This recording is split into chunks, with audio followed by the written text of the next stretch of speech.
വീഡിയോയിലേക്ക് പോകാം. നമ്മുടെ ഈ ഫ്യൂച്ചർ സ്റ്റാർ ഇവന്റിന്റെ തീം എന്ന് പറയുന്നത് അപ്കമിങ് പ്ലേയേഴ്സ്, അതായത് നമ്മുടെ വണ്ടർ കിഡ്സിന്റെ ബേസിലാണ് കൊണ്ടുവന്നിരിക്കുന്നത്. അപ്പോൾ നമ്മുടെ ഈ അറൗണ്ട് ഒരു 10-20 വൗച്ചർ ഉണ്ട്. പക്ഷെ നമ്മൾ അത്രയും സ്പെൻഡ് ചെയ്യുന്നില്ല, നമ്മളൊരു 10-12 തുറക്കുന്നുള്ളൂ.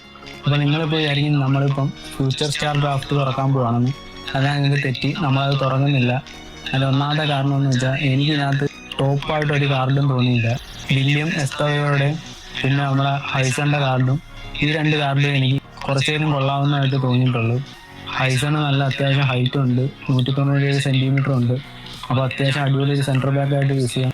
അപ്പോൾ ആ 2 കാർഡ് മാറ്റി നിർത്തി എനിക്ക് ബാക്കിയെല്ലാം ആവറേജ് ആയിട്ടാണ് തോന്നിയത്. ഇത് എൻ്റെ പേഴ്സണൽ ഒപ്പീനിയൻ ആണ്, എല്ലാവർക്കും അങ്ങനെ ആവണമെന്നില്ല. സോ അതുകൊണ്ട് തന്നെ നമ്മൾ ഫ്യൂച്ചർ സ്റ്റാർ എന്ന് പറയുന്ന വലിയ ഡ്രാഫ്റ്റ് സ്പെൻഡ് ചെയ്യുന്നില്ല. നമ്മൾ എന്തായാലും ചെയ്യാൻ പോകുന്നതെന്ന് വെച്ചാൽ ടോട്ടി അറ്റാക്കർ ഉണ്ട്, അപ്പോൾ അത് തിരിച്ചു വന്നിട്ടുണ്ട്. ആ ഡ്രാഫ്റ്റിനകത്താണ് നമ്മൾ സ്പെൻഡ് ചെയ്യാൻ പോകുന്നത്. ഇപ്പോൾ നമ്മുടെ ഫസ്റ്റ് ഡ്രാഫ്റ്റാണ്. ലെറ്റ് സീ എന്തോ കിട്ടുമെന്ന് നോക്കാം. അപ്പോൾ ഇവിടെ 110 റേറ്റഡ് ഷിക്കിൻ്റെ കാർഡാണ്. നമുക്ക് സെക്കൻഡ് ഡ്രാഫ്റ്റിലേക്ക് പോകാം. 117 പ്ലെയറിനെ കിട്ടുമെന്ന് യാതൊരു ഹോപ്പും ഇല്ല. ഓക്കെ, ഇവിടെ 108